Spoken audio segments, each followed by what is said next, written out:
What does it take to live a life in pursuit of waves for over 6 decades? Today's guest, Gary Linden, has been doing just that, riding everything from 2 foot rollers to 50-foot behemoths around the world since the age of 12. Gary was one of the first true surfing nomads, traveling to remote regions and living amongst local cultures from Brazil to Japan in search of uncrowded remote breaks. You will hear hilarious tales of getting hopelessly lost, hiking through dense jungles, camping for months in tiny fishing villages near secluded waves, and the unbridled thrill of exploration in those wide open days before surf forecasts. But Gary's true legacy is as the pioneering face of modern big wave riding. Imagine swells the size of 3-story buildings barreling across an oblivion of ocean. That's the canvas where Gary etched his name. Hear how an unwavering mindset of commitment allowed this slight 135-pound waterman to paddle into some of the heaviest slabs on the planet at places like Todos Santos and the bone-crunching barrels of Puerto Escondido. His fearless vision led him to create the original Big Wave World Tour to crown the planet's best big wave chargers. Now, at 74 years young and still surfing every day, Gary opens up with raw honesty about the habits, philosophies, and convictions that have kept him ageless in pursuit of his one true passion, surfing. With humor and wisdom forged from decades in the lineup, he imparts insights about prioritizing what matters, overcoming setbacks, and leaving a legacy by doing what you love. So pop in your earbuds and get ready for a truly epic ride with a surfing legend who exemplifies what it means to live life by your own rules. This is Gary Linden's story, and it's one you don't want to miss.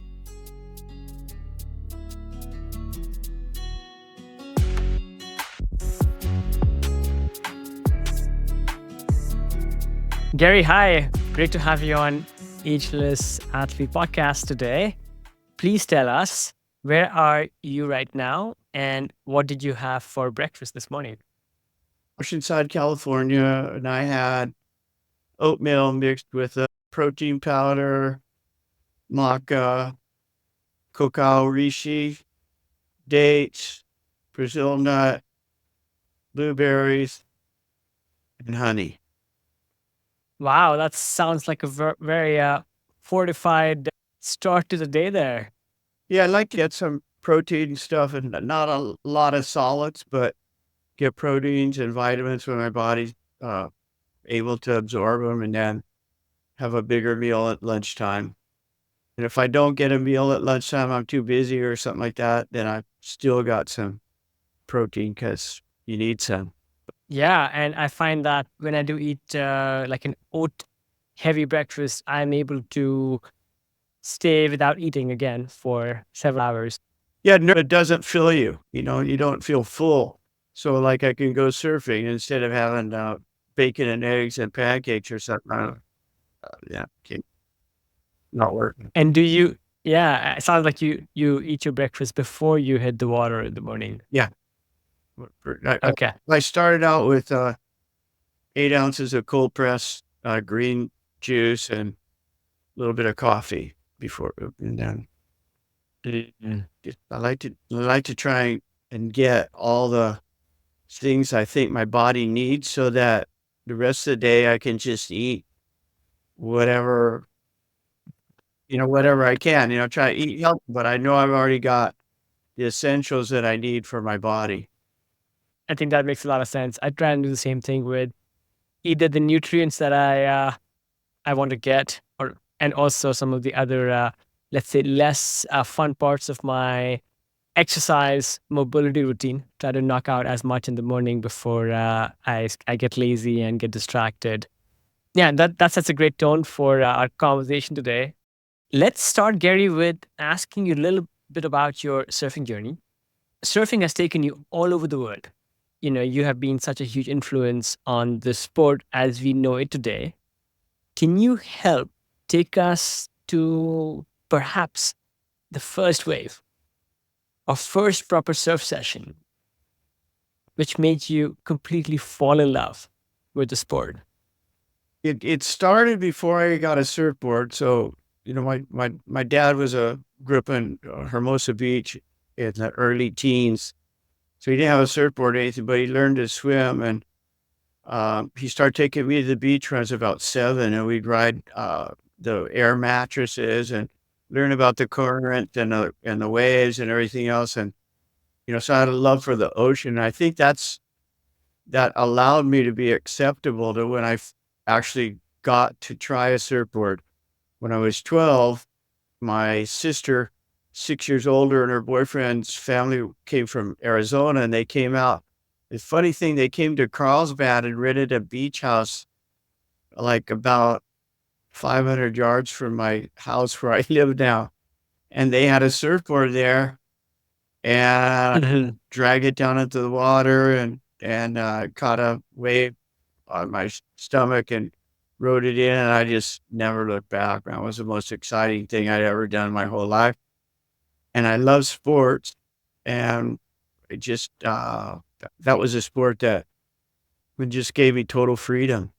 I just never stopped. Sure. And you rode that first wave, or the first session was spent mostly on your belly. Yeah, yeah, nobody was helping me. I just said, "Yeah, you go out," and because I had experience in the water, I went out and then, "Okay, here's what I'm gonna try and do." I'd ridden waves on an air mattress, the ones that they had in those days, but I never stood up. I didn't even know, you know, Sure. didn't even know how to get started doing that. Sure, absolutely. I also personally believe that it doesn't matter what position you might be in when you're on a wave, doesn't matter what craft you have, but if you feel that rush of the water moving below you and you're carried by it, I think you're surfing. That's right. Yeah, so I was surfing at about 7 if you're real, but not on a surfboard. But just the Sure. riding a wave and learning to body surf, like Katie's, she's a great body surfer. She doesn't need a surfboard. So I figure when I can't stand up, I'll be on a, you know, Maury boogie or body surfing or something like that. But I just love the feel of, like you said, having the wave underneath you and push you forward. It's incredible. Gary, how old are you now? I'm 74 and a half. You're 74 and a half years young, Oh. and you have been surfing or enjoying being on waves for over 6 decades. Yeah, 62 years surfboard riding. That's incredible. Yeah, it's pretty incredible when you think about it. There's so many stories that you have found yourself in over the decades and you have created. It's almost difficult coming up with one area I want to dive in first. But let me ask you this, though. So you have surfed and you have lived in many parts of the world. You have made yourself a home in foreign cultures, places which are, let's say, equally vibrant, but also culturally very different. Say, your time in Brazil or your time traveling to Japan. And you were maybe one of the, let's say, surfing's first travel nomads, decades ago. What allowed you to make a home in these foreign cultures? What allowed you to sink in and become a part of the local milieu in those times? I always enjoyed traveling from an early age. And my father always told me that, the only thing money's good for is going on trips. It happened was I didn't have a fear of going somewhere. I would look forward to it. And I didn't really care where I went to. If you gave me a bus ticket to wherever, I'd jump on the bus and go see what was out there. When I got to a place that I liked, tried to learn the language and embrace myself and absorb another culture. I went to UCSB, University of Southern California, Santa Barbara, and my second year was the year they had the riots, and student was killed. The Bank of America was burned. There was like it was a curfew, from 7 to 7. You couldn't go out at night. It was just terrible. So I quit college, and my mom told me, well, if you're not gonna go to school, I want you to travel and get your education in the world. I was given a, initiative to do that, and I speak 3 languages fluently, Spanish, Portuguese, and English, and I'm semi-fluent in French, and I'm pretty good at geography. I've been all over the world and stuff, so I think I got, like, a master's degree, an international thing. My mom was always pretty happy about that, but, I noticed with my best friend from high school, he doesn't have the same wanderlust. He's perfectly happy to be here and safe and everything else, but I get bored. There's so much more out there. You brought out Japan and Brazil, and it's like the 2 opposite cultures of the world. Most people don't know this, but the second largest population of Japanese people is in Brazil, and the third is in Peru, and they all came after World War II. So you got these people that live at home in their Japanese culture, and they're living a very Eastern philosophy, and then they get out in the street in Brazil, and they're just wild. So I think spending so much time in both places has allowed me to meld my personality, Mm. have the warmth and the excitement and fun of Brazil, and the austerity and the strict attention to detail that the Japanese have, and it's kind of a nice place to be. So I don't know. I might not answer your question, but it's a little bit. You shared some real gems. I love what your dad said, which is money is really for traveling and for seeing this beautiful world. And so you picked up these languages, Gary, like 3 languages before you left the US, or was it during your travels? My first language at school in high school, I studied French for a couple of years. I got to college, and I didn't wanna keep up with French, but there was a language requirement in college. I'm gonna learn Spanish because I can use it. And, and then when I quit, I finished my 5 quarters, which is the requirement, and then when I quit, my first big trip was, my best friend and I went for 3 months by train and bus all through Mexico to El Salvador and back. So for 3 months, I Wow. Spanish for 2 people because he didn't ever learn a word, so.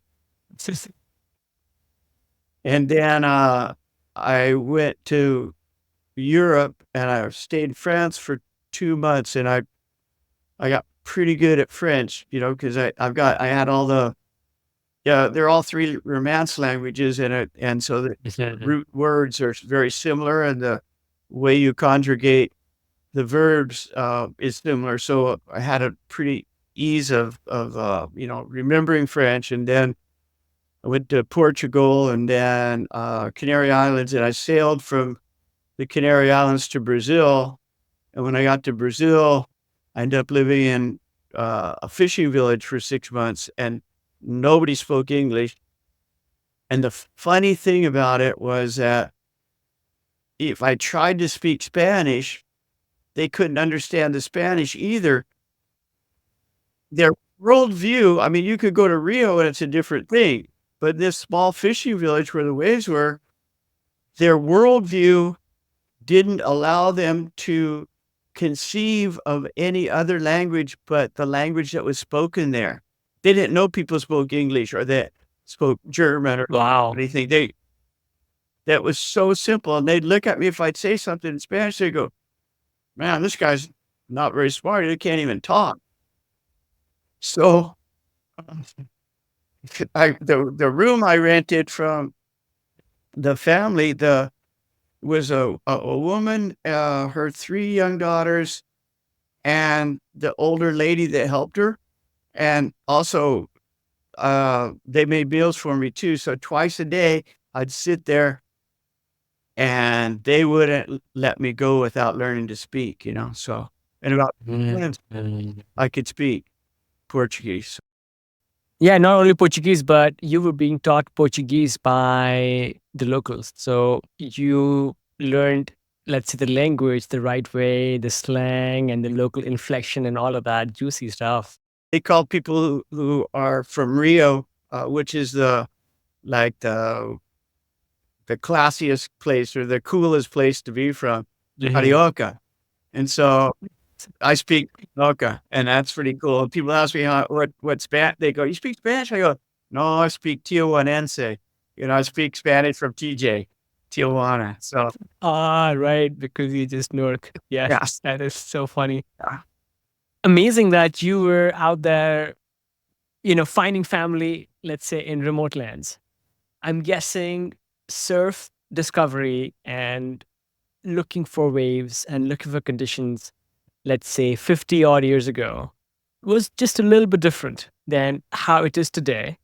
And, today we have the apps and, all of these things at our fingertips. Can you give us a taste of what it was like to go to a new place?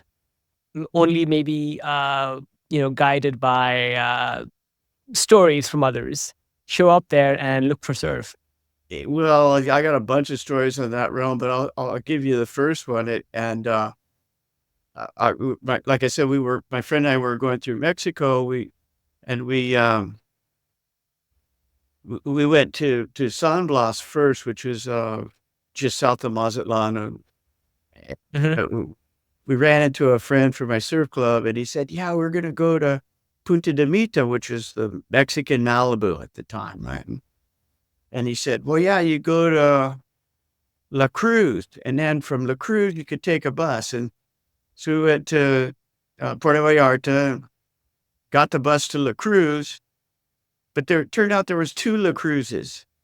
So we got to this one La Cruz, and it was La Cruz de Guanacaste. And we go, "Well, where's Punta de Mita?" And the guy goes, "Oh, it's so out that way." And we're walking through the jungle, and it's like we started in the morning, and it's getting late and later, later, later. We just had kept going. It turned out took us about 7 miles with our boards and our backpacks to get to the other La Cruz, which was La Cruz Blanca, and Oh, wow. that's kind of thing we figured out. But you'd go that same trip. We were in Oaxaca City. We saw the bus would go to two places. One was Puerto Escondido, and the other one was Puerto Angel. And Puerto Angel is where all the fan points are. So we looked at the map, and there were just all these points going like this, like this, like this. And Puerto Escondido Mm. was just this big beach break. So we took the bus. It was 14 hours through a single lane mountain road. We get there, the cliffs are straight up and down. We have no car to go exploring. We turned back around the next day and got back the bus. And so we missed out Puerto Escondido. We missed Oh, wow. Salina Cruz and all the point breaks, Oh, wow. and you just, you know, you just, you're flying blind. But Yeah. we found a few spots. We had good surf, but it wasn't like now you're going to go, "Oh yeah, I'm going to go to the Mentawais and I'm going to go to HTs and I'm going to get barreled for 2 weeks, and I'm going to eat great food stuff." It was like, it was not like that. But I look now and I see all the posts of all these great waves that people are surfing. And now those waves are, beyond my ability. I just think, man, I searched more than I surfed, probably. Now you just go to the place and catch your waves, but uh, it was a lot more fun, I think, in the old days. Sure. Well, I will say one thing, maybe in hindsight, uh, everything seems great, but you probably had less FOMO than people have today, where instantly have access to all the other cool waves breaking everywhere else, where you are not. At least back then, you saw the mountain range separating you from Puerto Escondido, and you had no idea that there was this, you know, premier spot over there. You were like, okay, well, this was a long ride. Let's do this long ride back and go find something else. Yeah, it's probably a good idea, a good thing we didn't make it to Puerto Escondido because we had like 6'4" surfboards and no leashes and nobody to surf with, and going back to Puerto later, there's some pretty big waves there, so probably the timing was probably right. Wait till I got a little Sure. more experience. You were saved from yourself, perhaps, by that. Yeah, that's a good one. I'm going to actually come back to that point about come back to Puerto Escondido in a little bit later. But Gary, you probably have enough stories, and I don't have enough time with you today. So I will ask us to move forward a little bit from discovering all kinds of waves in places far flung. You found this niche for yourself with big wave surfing. I wanted to get a little bit of a peek into how did that happen? Was it a conscious decision where you decided that this is where your talent and your passion lay? Or was it something different where you found yourself as, let's say, a major driver behind Well, big wave surfing as you know it? I always tell people that big wave surfing is more philosophy than it is the actual size of the waves you ride. And I always wanted, whether it was 2 feet, I always sat out the back. I'm not one of those little scramblers in the inside. Catch as many waves and I always want to catch the biggest, best wave. Yeah. So that was always my vision. And growing up, watching the surf movies with Greg Knoll and Buzzy Trent, Jose Angel, and Pat Curran. Those guys were my idols. Those are the guys I wanted to be. Just they were the stars of the movies in those days. And it just looked like that much fun. And I started getting a taste of it. And actually, the first big wave that I actually rode that was over 20-foot face was in El Salvador on that first trip. And I'll tell you what, I just wanted more. So I got the place where I end up in Brazil is Saquarema, and now that's where they have the best wave in Brazil. But I was there by myself, and the only people who would come on the weekends are people. So I surfed a lot of big waves by myself, and I Wow. I just loved it. And then I got married. I was married and had kids, and I didn't surf Waimea Bay till I was 33. Then it really lit up, that like all this time, thinking, oh man, I don't think I can surf Waimea. Probably gonna kill me. I'm not gonna do it. And then I did it, and I went, okay, what's next? And then kind of discovered Todos Santos, and it just could go down there by myself and a couple friends, or just it wasn't like Hawaii where there was a lot of people. It was just an island off the coast of Mexico, and it usually just surf with the people that you went with, and you got to surf all day, all day. You have 3 sessions a day, and we take like 3 different boards. We take a 7-foot, a 8-foot, and a 9-foot, and there was no surf report. We'd camp out for 2 or 3 days and surf whatever came, and it just grew from there, and I realized I have talent at this. This is where I really excel because I'm not afraid, and everybody else seemed like they were afraid, and I'm just going, I'm not afraid of this.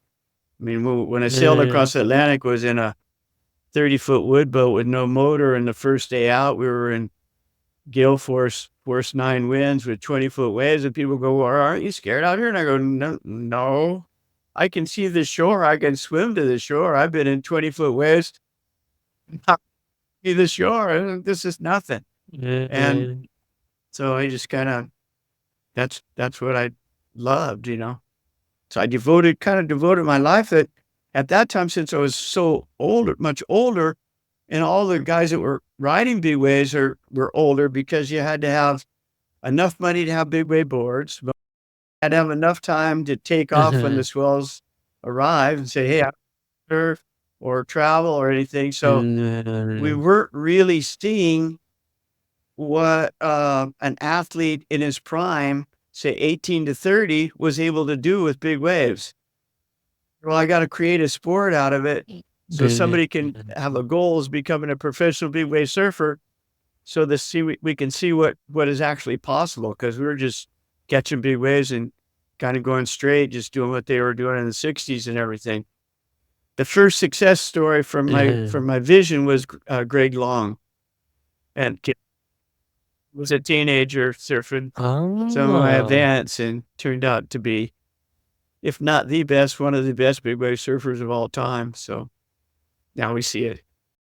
I should not be surprised. I'm guessing many of the stable of big wave riders have emerged, from your vision. One question I wanted to ask you, as let's say somebody who doesn't yet aspire to surf any big waves. I find that when I go surfing, I want to get a certain wave count. So if I sit out back and I'm waiting for like the biggest wave, which is often fun, and I also save myself, some of the agony of getting pounded by the insiders. Was this something about your personality where you just had this patience, Gary, that you're like, you know what, I don't care if I don't catch 15 waves. I'm happy to sit out back because for me, that one big wave or those three biggest rides to the beach are Well, more satisfying. so let me put it in perspective. When there's a big wave event, which wave do you see? Which photo comes through? Which Uh, photo? Biggest wave. Well, it's usually the biggest wave for sure, like the one that captures everybody's eye. Yeah. It's the same way with your soul. Mhm. You know, quality over quantity. Mhm. I referring to Greg Long. Greg Long, he started sitting out with me. I don't know, sitting out the same place, wait for Mhm. now. He's the best at it. He might sit out for 4 hours, 5 hours and catch one wave, but it's the one everybody remembers and he remembers it too. I just use that as an example. It's not about being the star that day or catching the biggest wave. It's just that's the one you remember and you carry all your life. And if I was scrambling around on the inside catching, I'll give you a good example of it. Like I cracked my skull open and almost died a couple years ago. I said I wasn't afraid before, but recovering from that, being underwater and having been pulled out and having you know, head sewn up and actually fracture your skull, it it it puts a dent in your head and in both ways, physically and mentally. And I got back into surfing and I wanted to surf Todos and I would go out to Todos and I go, well, I probably can't surf the big ones anymore. I'm just gonna sit in here and try and catch a little one. And I try and catch little ones and I just sit in the wrong spot and I couldn't catch them and I just get tired out and then I just, catch a couple of crappy waves and come in. Then this last season, I just went, oh, screw it, man. That doesn't work for me. I'm gonna go sit out at the bowl where I know what I'm doing. And if I eat it out there, I'm gonna eat it, but at least I'm gonna give it a try. I caught two Wow. bombs, so got to stick to what you know, Yeah. Yeah. And man, it, it's your philosophy. And that's how I'm not saying what you're doing is wrong. I'm just saying that why I do what I do. Mhm. I don't function well, and I never did it. Even when it was little waves, even I ride little waves, I still only catch 3 waves.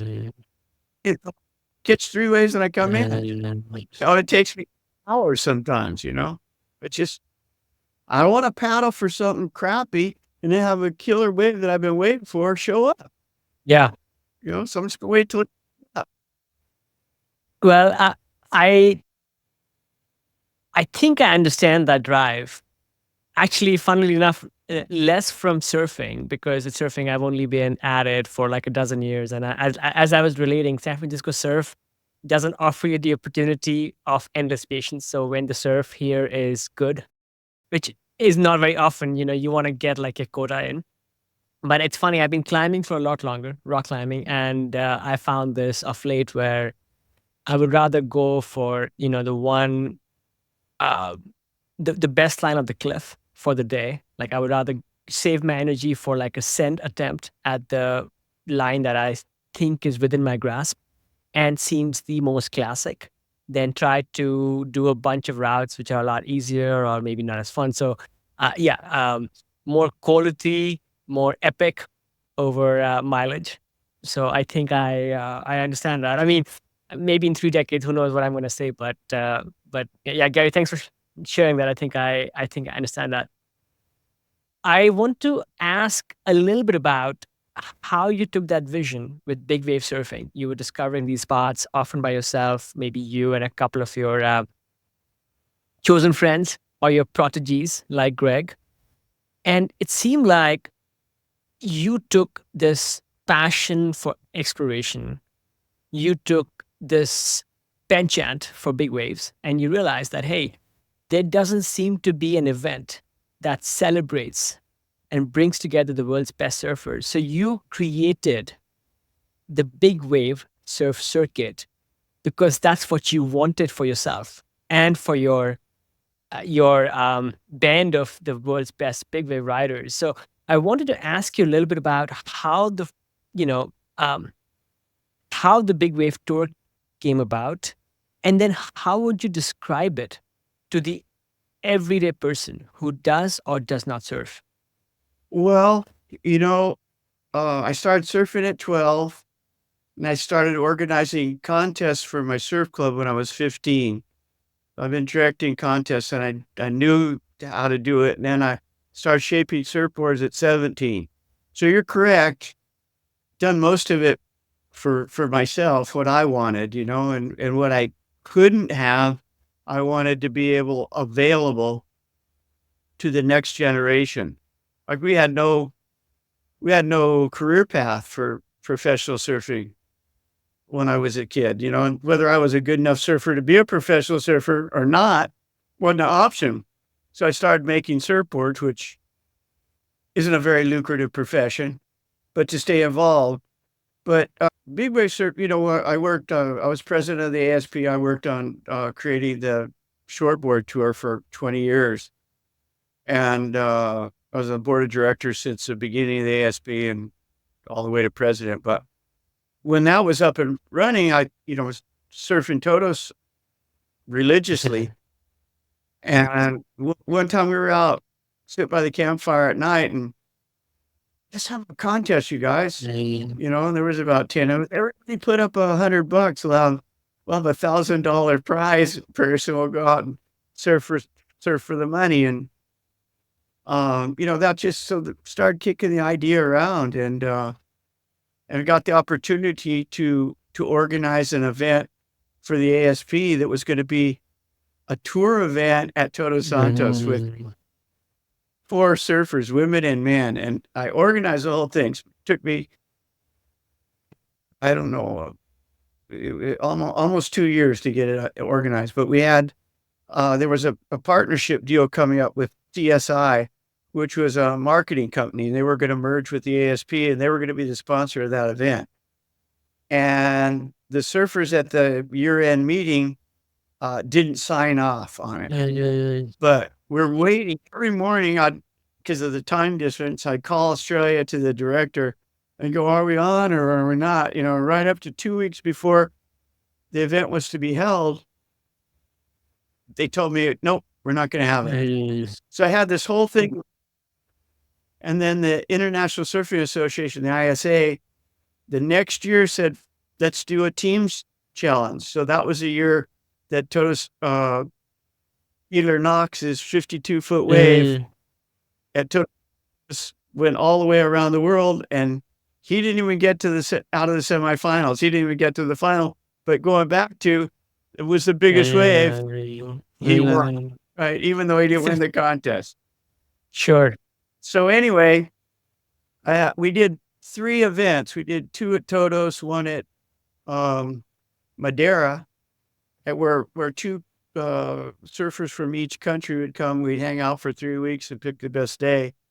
And the last year at Todos, this group of South Africans won, and they were sponsored by Red Bull.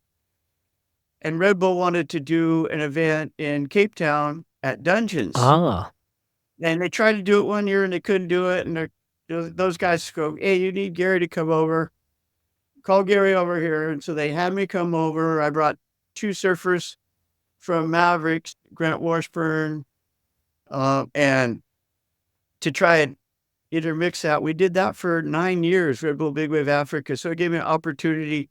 And then I head judged at the Mavericks, gave me an opportunity to create a format, put a proposal together. And I went shopping it around. And it took a long time before I realized that I had no proof of concept. And nobody was gonna pay for a tour if it didn't exist, you know? So I was in South Africa and for the Red Bull event, and I went to see the movie Breaking Down the Tower, which was a big how the IPS was created, and this light bulb went on in my head. I go, that's what I'm gonna do. And there exists. I'm gonna link them all together, make a rating system, and crown a world champion. So I went to all the events that were existed. There was the one in Africa. There was Maverick. There was one in Peru. There was one in Chile. And what I promised them is we'll take 24 surfers, your best at 18, and I will bring the best 6 big wave riders in the world. And we'll create a tour. And from there, we'll have a rating system so that, you know, if your surfers win, you can move up. And that's how it worked. So it went great. Gary, you found some conviction to put so much energy and love and your own resources into pioneering this, whole new untested path. Like there wasn't anything like this for big wave surfing. Like where did you find this conviction to put so much on the line to see this thing come to life? I'm full of analogies, but I'm going to give you another one. Every year at Mavericks, before the event ran, this is back in, the early 2000s, and big wave community was still relatively small, and we'd paddle out, sit in a circle, everybody hold hands, and it was kind of a special time because here were 20, 30 other people that you didn't have to explain what it was like to be a big wave surfer. I mean, you didn't like all the people in the circle, but you'd save their ass if they they needed help. We didn't have leashes, we didn't have jet skis, we didn't have things. We just, somebody took off and away, we watched it. If he didn't come up, we'd paddle in to get him, And there was that kind of camaraderie. And what I realized, I wonder, what do we have that connects us all? I just came to the conclusion it was the ability to commit, regardless of the outcome. So we'd go. If it came, we were going to paddle for it. We were going to keep paddling till we caught it. We'd stand up and take the consequences. So everything I've done in life that way, but that was the only way I could put my finger on it and tell you, I've been married 50 years. That's no, you commit, man, you go, work. Shaping surfboards. I wanted to be the best in the world. Maybe didn't get there, but I sure gave it my best shot. Wanted to be good big wave surfer, so just had to keep getting. One of my friends will take older guy, and he owns a Baja 1000, so he's won that race and done everything. I took him to Toto's once he surfed, and he told me it was one of the top 5 things he's done in his life, exciting things. And he goes, you're Superman. You wipe out, you bleed, and you paddle back out and catch 3 more waves. What's wrong with you?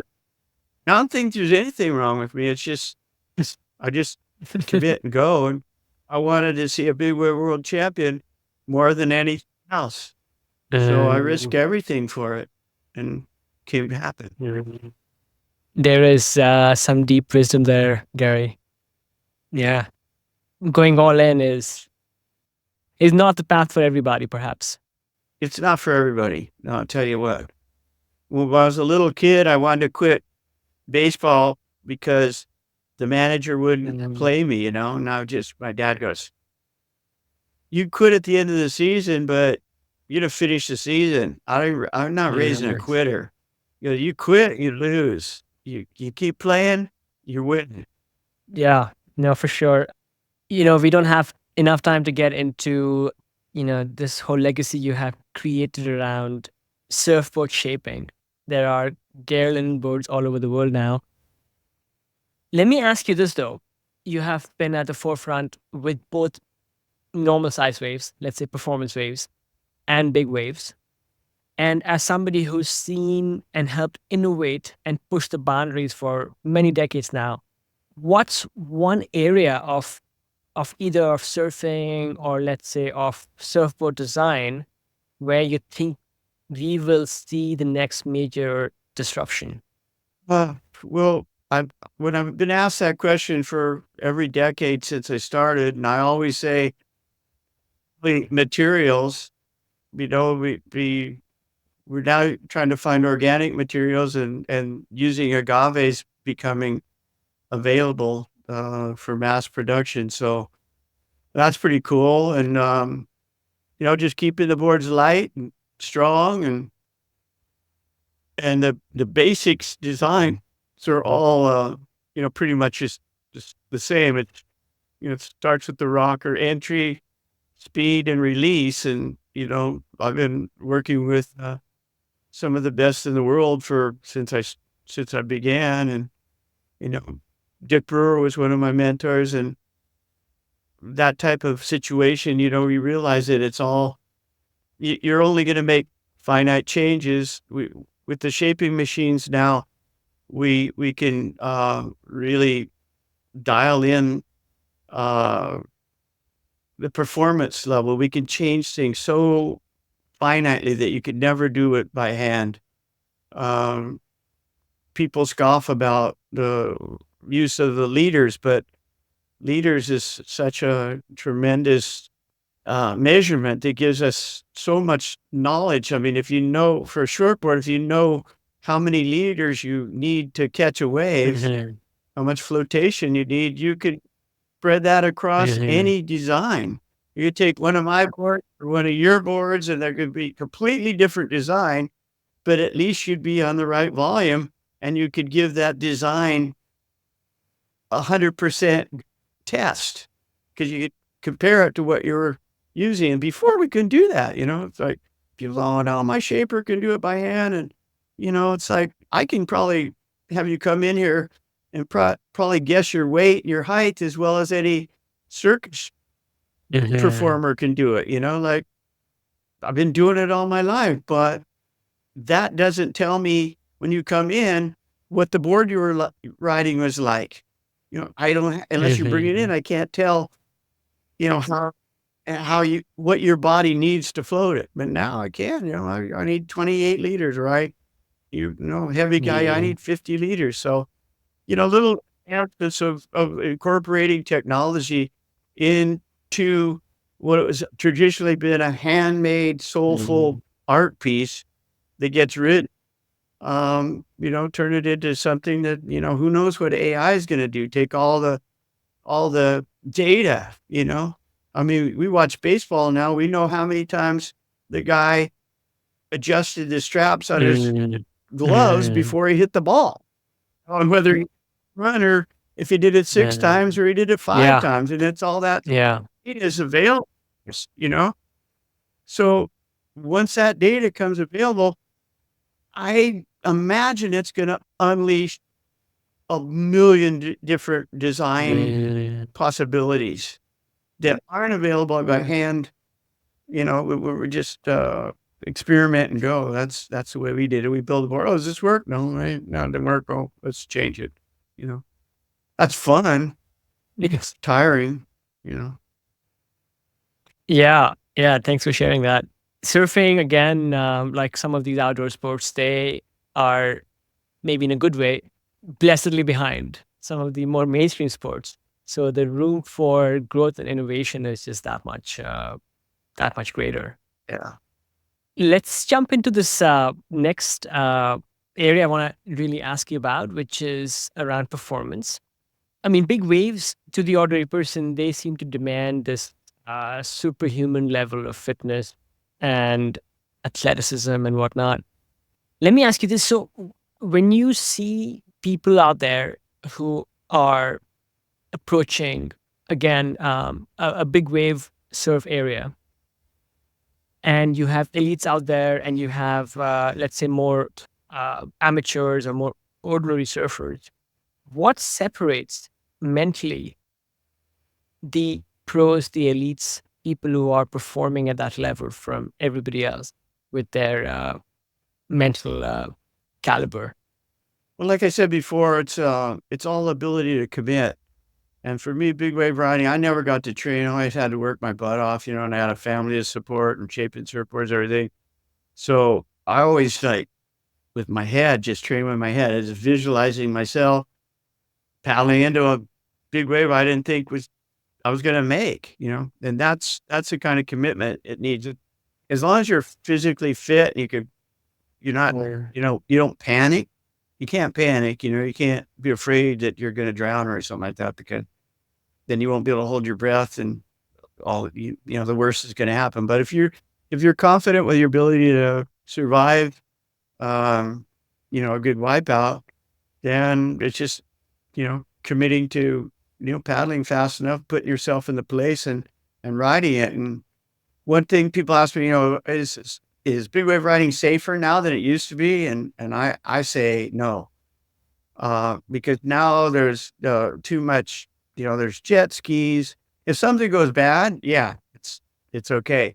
But there's more people willing to take risks that aren't aware that they're in a dangerous situation. They think because they got an inflation vest, a leash, and a jet ski to save them, that they can survive. And survival is when you're prepared. In the old days, we didn't have leashes, we didn't have vests, we didn't have skis. We could all swim, and we weren't afraid to swim. So, and there was only a few of us who would be out there who was kind of prepared. There wasn't anybody that was out there that shouldn't have been out there. Now there's a whole bunch of people that shouldn't have been out there, and they create a danger zone. They sit inside. You can't catch a wave outside without maybe running into them or something. It's like you keep your mind solid, confident, and in tune. And I'm not going to say you don't need to physically train, but I think your mind's more important than your body. Yes, mind is 90% really what it is, but having the kind of body, the physical performance that gives you the confidence to be able to commit, like you said, I think that seems to make a big difference. About training, Gary, you talked about training for a second, about being physically prepared. What are some of these approaches that you see surfers today have embraced? In a sport that's, and you've seen it, over these many decades, which has been about, hey, the best way to train for surfing is to go surfing, to today where there are all kinds of, again, innovations that have come in when it comes to being able to prepare for surfing by staying on land. What are some of these things that the best surfers are doing today that you think are the most worthwhile to be able to be, again, physically prepared to commit? Well, I don't have a lot of experience in training, in that way, because my training was always, just surf small, blown out, crummy conditions with the shortest board you could, because you'd have to learn to read the ocean and read the currents and read the winds and read the swells. And then you had to paddle really fast to catch one of those waves, and you had to get your feet really quick and turn before it closed out. Those are all the skills you need for riding big waves too. So people will laugh at me about that, but I still believe it. I still do it. And that's the only training I've ever really done. But what I have started doing in the last 6 years is yoga. And I wish I would have done that earlier, so it would have been more flexible. But yet, training yoga is about breath and flexibility, and those are the things I think you need most. I don't think you need a lot of muscle. to be a big wave rider. I 5'7". I'm on a good day and weigh 135 pounds. So you don't have to be big, Mr. Atlas to do it. Sure. You got to be flexible and hold your breath. So What you mentioned breath work for a second. Did you do any specific training with, let's say, being able to hold your breath in violent conditions to prepare yourself for big wipeouts? yeah, I think I had a really good lifelong training. I had really bad asthma when I was a child, and you know, Flea, Roscoe, and Jamie Mitchell, another number of the big wave surfers that I've known had asthma. And asthma teaches you that you don't really need air, and that the only way you're going to get through it is to relax. Because it's not being able to get air in; it's not being able to get air out. Because it constricts your, I don't know, air thing. So if you panic, you're gonna die. Basically, die of asthma. They panic. Yeah.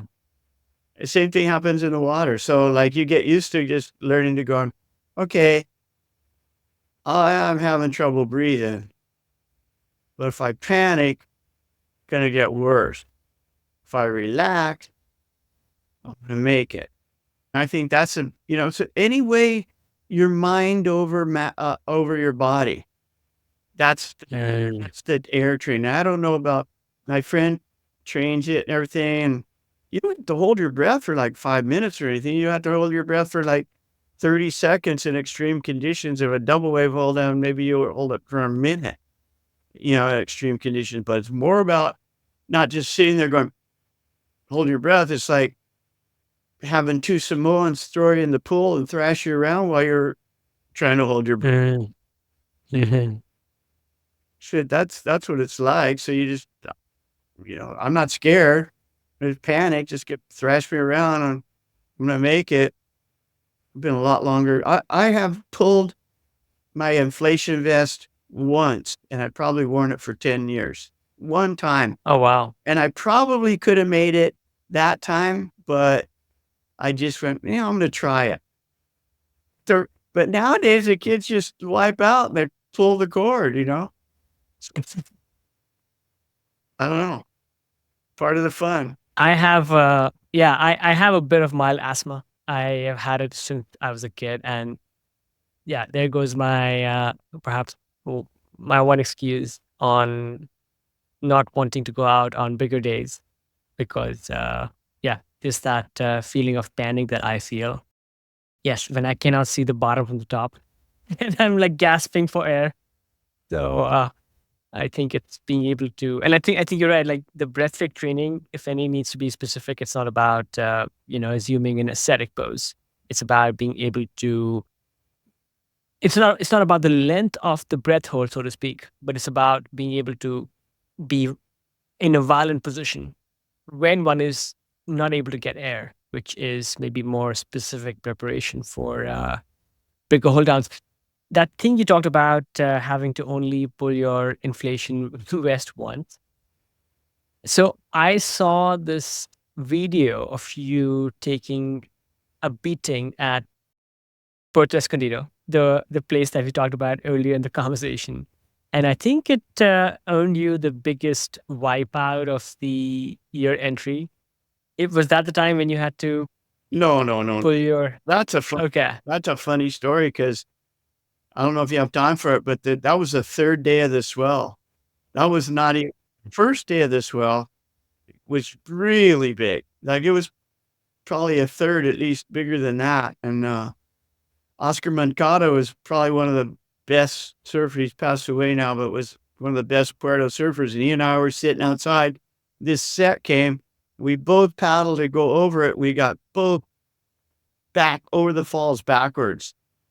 And my board got taken by the wave, but pulled me underwater, and the Puerto doesn't let go.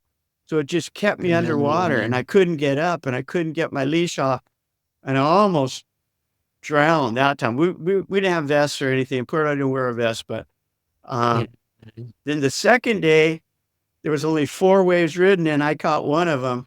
And the third Oh, day, wow. I just was kind of playing. I got the wipeout. It was just a small day and nothing even happened. And everybody, that's the one that people think of, but that one was really nothing.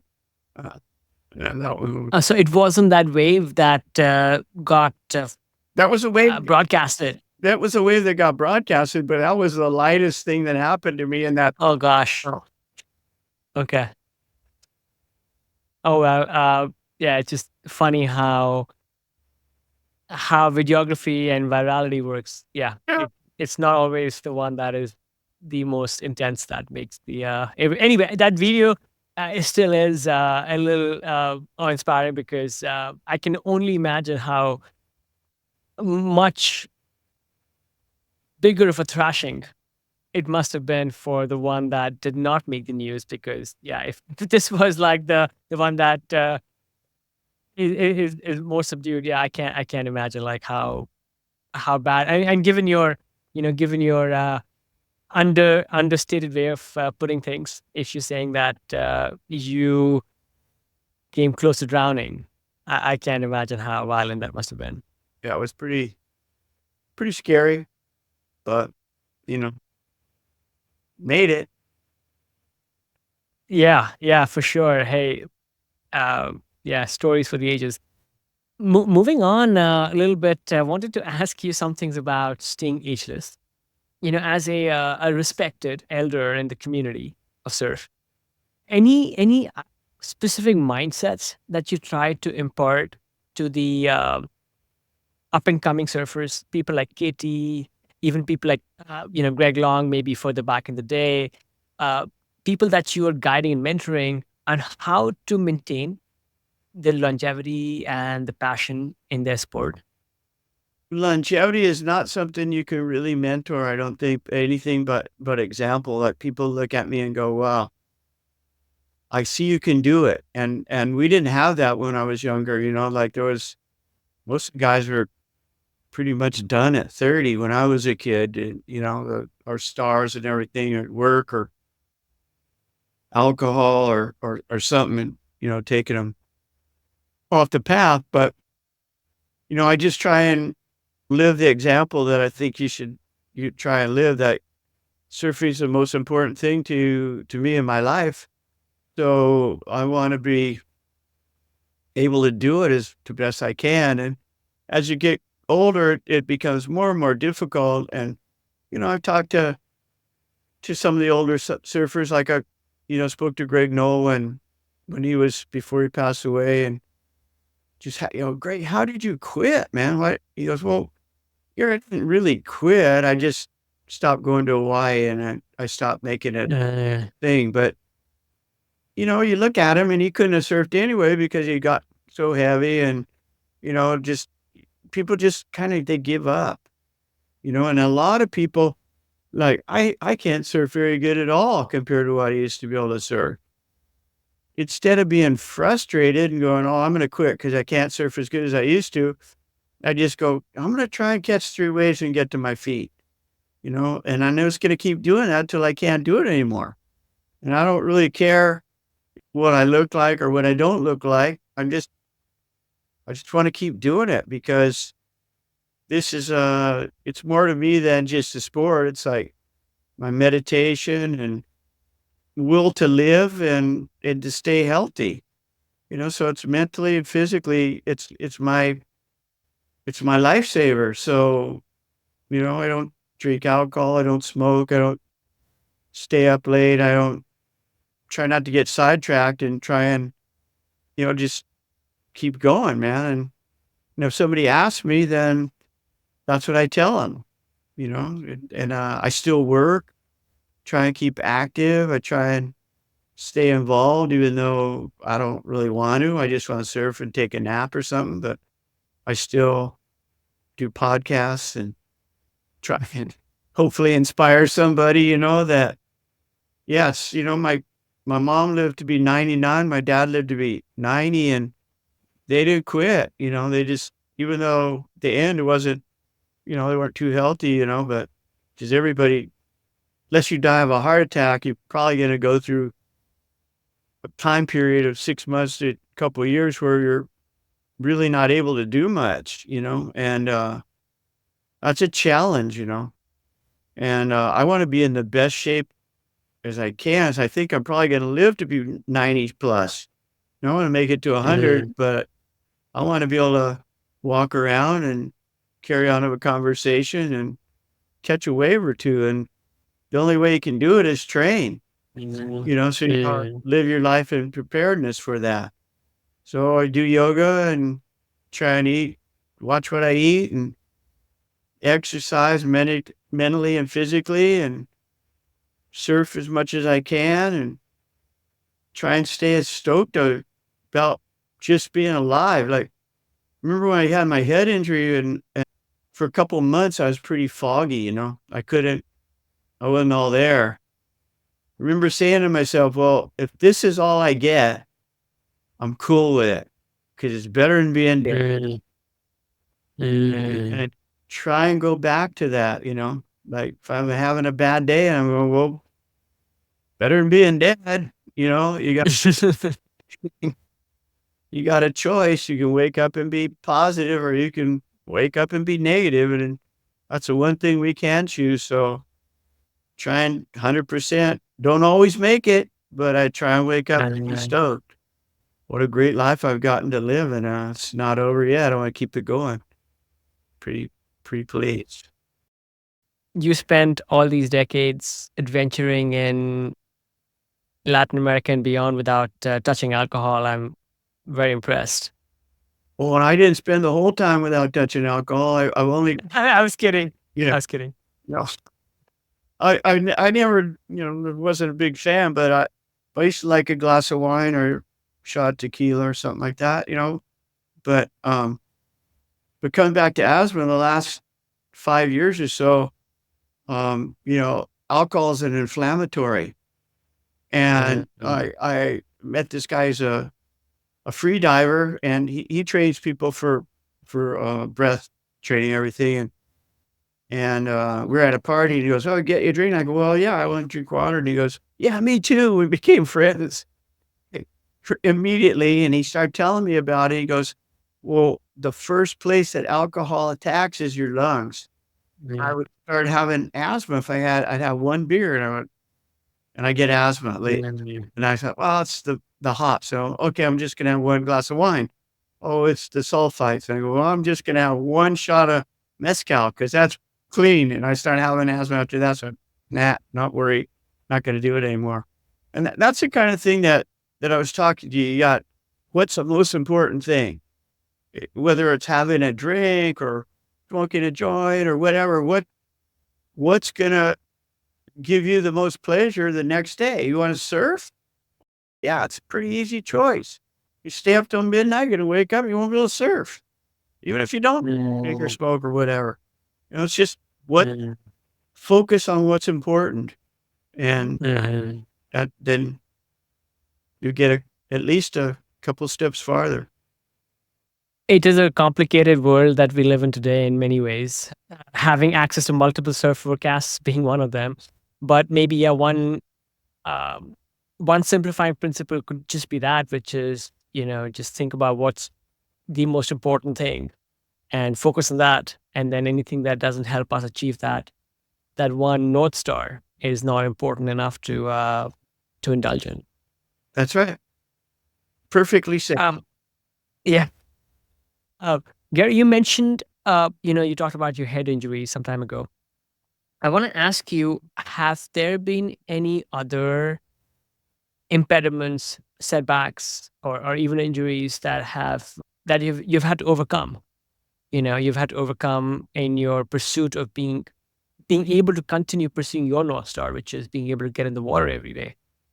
Well, yeah, I got, I get my share of injuries. I had a couple of them this year already before. I don't stop taking as risks as I should, and I'm not, with a balance I should, but I get hurt probably more than I used to. But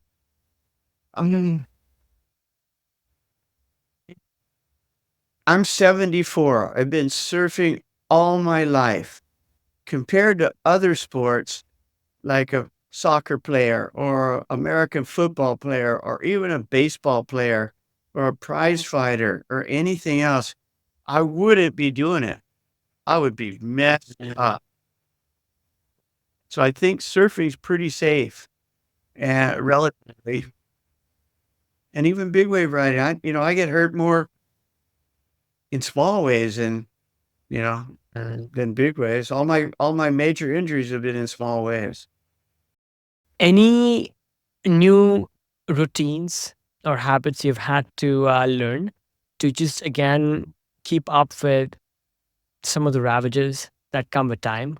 So for example, as I get older, I have to now do this morning mobility routine, which I've grown to love somewhat grudgingly. Are there things that you've had to adapt to, which have also been fulfilling? Well, like I said, I'm pretty religiously do yoga 3 times a week, and I'm in a gentle yoga class with people my age because shaping surfboards for 50 plus years Yeah. kind of wrecked up my hips. I have arthritis in my hip, and Oh. so I have a little trouble walking. Some days better than others, but yeah, just put my pants on in the morning. Sometimes hard tying my shoes. It's different. Well, yoga, keeps me pretty good. And I can still surf. I ride a 6'1" shortboard most of the time, and unless the waves are bigger. That's impressive. I Yeah, that's impressive. I can ride a longboard, and my friends are stand-up paddling, and it's just having someone to surf with that's younger or thinks you do helps a lot. But I just don't want to. I could catch a whole lot more waves if I rode a bigger board, but not about catching a bunch of waves again. It's about sticking to my focus. I want to stay on a shortboard because if I stay on my shortboard, it's more difficult, and so I'm thinking it'll prolong it longer. But as far as if I did a mobility exercise every morning, I'd probably be in better shape. But I try and surf. I try and don't surf. I for sure do yoga, and if I do yoga, I try and surf too. And I think go back to what you said before. Surfing is the best training for surfing. There's nothing like it. I mean, what other sport you have to sit and wait and figure which one you're going to catch, and then be in the. It's just like there's so much going on, man. There's nothing like it. Patience. It's acceleration. It's all these things that every other exercise you can do repetitively, but surfing you nothing's repetitive. Yeah. Every minute's different, and you have to sit on your board and make sure you don't fall off. All kinds of stuff. So Yeah, it is the most tangibly dynamic environment that nature offers us. So it's constant puzzle solving when one is out in the water, trying to figure out what to do next. Let me ask you this, Gary. You've had such a consistent focus on surfing and everything around it. Are there any aspects or periods, if you think back, where you may have been off kilter? You fell out of alignment with your values and priorities. not really.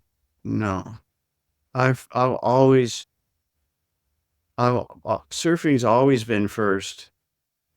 The only when I was in my high school girlfriend broke up with me in college after 4 years, and I got really sad, because I thought, in those days, people married their high school sweetheart and lived the rest of their lives, so that was kind of how I envisioned. And all of a sudden, my life was upset, and a lot of the days when I didn't go surfing, I'd spend with her, and I went, but after that happened, I went, you know what? Nothing's ever going to come between me and surfing again in my whole life. And it never did. I Now, I've been married 50 years. I raised 2 daughters. I got a grandson. I take care of my responsibilities, but I surf, because it's the one thing never gonna let me down. Any periods where anytime you've been doing one activity, even an activity as thrilling and exhaustive as surfing, you hit mental plateaus. You may not be performing at the level that you have been at or something else. Have you had those, Gary? And perhaps how have you overcome those? Well, like when I've had an injury or something like that and I can't surf for a while, I just go back and I surf. The first time I surfed after my head injury, I barely got to my feet, and I tried. I went out on a 5'10" anyway, so crazy. But I just yeah, I know that if I keep trying, I'm gonna get better. And I don't. It's not that I don't care, but I don't expect to be yesterday. I expect to be the best I can be today. Even if I have a bad session, tomorrow maybe tomorrow I'll get a good wave. I didn't get a good wave today, but maybe tomorrow I'll get a good one. And tomorrow always comes. So I've proven to myself that you just stick with it. And a lot of my friends are like, "Oh, you want to go skydiving?" I don't know. You want to go? No. You want to go snowboarding? No. You want to go wing? As I just surf. I tell my friends, you want to go paddling with me? I go, no, I paddle to catch waves. I run if someone bigger is chasing me. I surf. That's all I do, and that's that. Just keeping focused. And I think any success that I've had in life has been due to my ability to focus on priorities. Yeah, I was going to ask you actually if you have dabbled in some of these tangential water sports, like foiling is all the rage these days. But it sounds like again, it's been just that singular love for paddling to catch waves while lying on a board, which has been I supreme. Yeah, I didn't get into toe surfing that much. I did it when it first came out, but I didn't like it that much. And, it's just I figure it this way: if I get hurt surfing, I'm gonna relax in the hospital or wherever I end up. If I got hurt horseback riding or skateboarding or something else, I just went, "Oh, you dumb shit! What'd you go and do that for?" Now you can't surf. So that's how it would be for me. You get so much joy out of being in the water. It sounds like that's such a key part of your daily routine. Uh, can you share perhaps one of the smallest and maybe most mundane things that also brings you disproportionate gratitude? Probably yoga. Sure. That's probably the closest.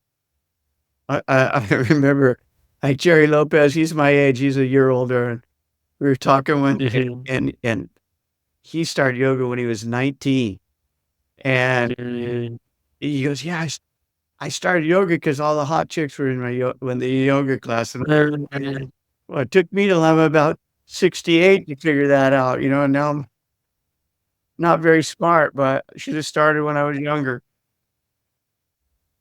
Well, it sounds like you already had some of that figured out earlier in your life. Gary, just a few fun questions to round us out. What is one meal that you could eat every day? I can eat fish, rice, beans, and a vegetable every day.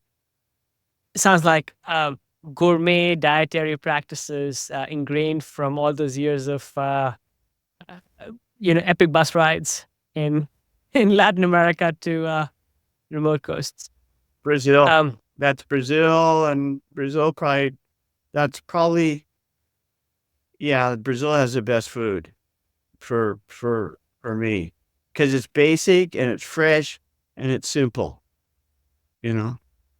Little some chili pepper, a little bit of salt. Doesn't need, doesn't need a whole bunch. Just good fresh food. It's I'm I'm surprised by that answer. Not that Brazil does not have delicious food. I thought Japanese food for you would have ranked just as highly. Japanese food's a little well, depends. Like if you go and stay at a typical Japanese house, some of the stuff you eat is, you got to close your eyes and just get about it and eat it. But Brazil's just basics food. Brazil has delicious food. It's not that, in Bahia, they got the African influence. You get all this stuff. There's Of course. South, there's German, French, and Italian, and there's Dutch in the north and African and it's just Portuguese. It's great food. But when you, every day, it's a protein, rice, beans, and vegetable. And that down in the water is like fresh fish. And some of the fish, Can't go wrong. from the Amazon, pretty nice too. Absolutely. What's a dream wave that you would like to check out? I know that you have probably surfed most dream waves, but is there one left that you would like to surf once? Well, I haven't ever surfed the Mentawais. I Really? never surfed there. I'd like to surf.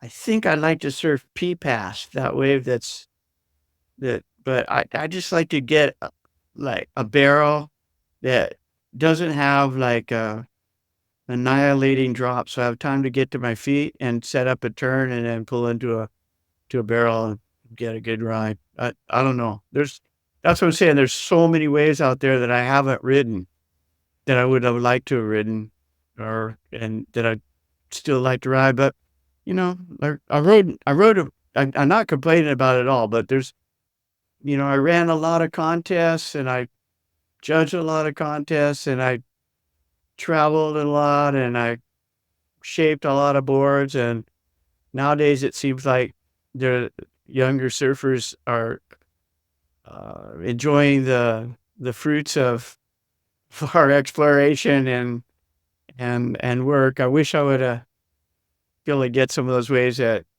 surfing nowadays, Nias or so, some of those killer waves. But I'm going to get to go surf the surf ranch again, and the end of next. Oh, That's a pretty fun one too. So, it's all sure. And Gary, if you find a forgiving barrel, some of us, more average surfers out there would love to be in the know.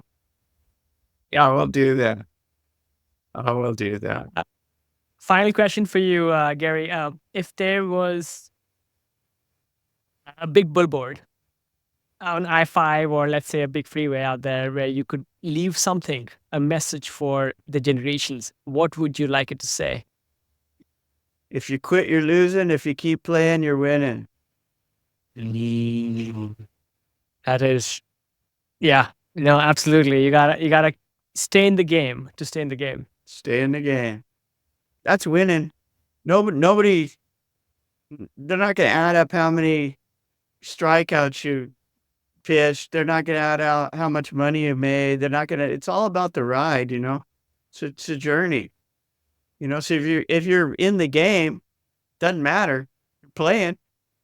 I like being at contests so much because I was so happy that it was finally happening and that there was a sport. Whether I was a director or the judge, or I'd pick up trash to go just to be there, playing the game. Part of it. Yeah. One question I forgot to ask you earlier, which is something that Katie McConnell wanted me to ask, which is what's the state of the Big Wave World Tour today? Well, I turned it over to the World Surf League. When the World Surf League came about, they gave me a job. I worked there for 5 years, and pretty much they let the World Tour deteriorate because it was challenging to find sponsorship when they couldn't predict the day or everything, this or that, whatever they said. So I let some time pass, and I'm starting it up again happy to say I'm getting it going again. We should 2025. We should be able to crown a new world champion. Amazing. And what format are we going to have? Multiple events, or maybe just one or two events, There Gary? multiple events. It's going to be. It's called the Big Wave Alliance, and going back to just taking the existing event, the events that have existed. Like I have my event at Todos Santos, and there's a couple of events in Spain, a couple of events in Chile. There's one in Brazil. But the format is it's spot specific. It's based on the best surfer from each spot. So if you have a contest, I don't care how you judge it. I don't care what format you use. Give me the winner. And all the winners will then go to a live event, which will be 2 semifinals and a final for the men's. And the spot will be able to be hosted by various sites. Whoever wants to host can go, I want to host this year. So the live event will be different spots around the world.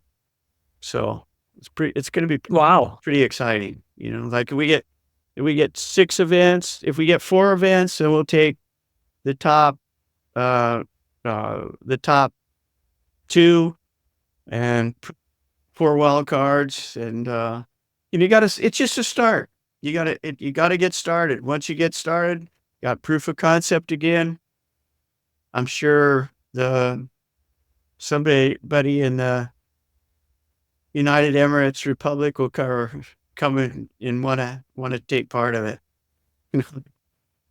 Why not? They got golf and everything else, man. They might as well have some big wave surfing. So Soccer, everything, yes. yeah. Well, has this been announced actually officially yet? This No. new format, Gary? No. Oh, wow. Okay. Well, thank you so much for sharing that. I'm sure people listening will be very excited to get this little sneak tidbit into what is to come. Super exciting, Gary. Thank you for sharing it today. And wish you the best for the launch. And thank you so much again for bringing it back. I find watching the Big Wave contest exciting in a way. Watching WCTs is also super exciting, but there's something about people charging, 50-foot waves, which just, I don't know, makes my heart beat in a whole different way. So thank you for bringing it back.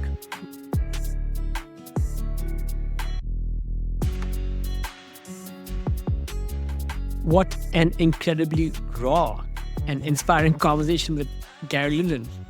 For over an hour, we were immersed in his lifelong obsession with riding waves.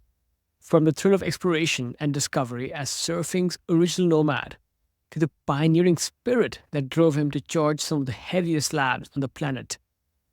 Gary did not hold back in sharing his mindset of total commitment that allowed a 135-pound waterman to paddle into absolute mayhem at crazy waves like Todos Santos, Mavericks, and the dreaded barrels of Puerto Escondido. His vivid recounts of hold-downs and wipeouts that nearly cost him his life were candid reminders of the inherent risk he embraced to live his passion. Yet, what stuck with me most were the surprising life lessons threaded through Gary's tales. The relentless pursuit of what you love, no matter the odds, the full commitment needed, and then doing the hard thing today to enable your dreams tomorrow. Prioritizing your true passions over fleeting distractions is what takes us to the next level. At 74 years young and still actively surfing, he is living proof that an unwavering philosophy can fuel an endless font of youthful stoke. Whether you are a surfer or an everyday athlete or someone who simply admires those who chart their own path, I hope Gary's story inspired you as much as it inspired me. He's a reminder that with the right mindset and conviction, you can turn any passion into a reality and a lifelong pursuit. The journey is never over for those who choose not to quit. So embrace what fires you up, commit to it wholeheartedly, and never stop chasing the proverbial wave. That's the Gary Linden way of living. Thanks for listening. Get out there, chase your own wave, find your adventure, and stay ageless.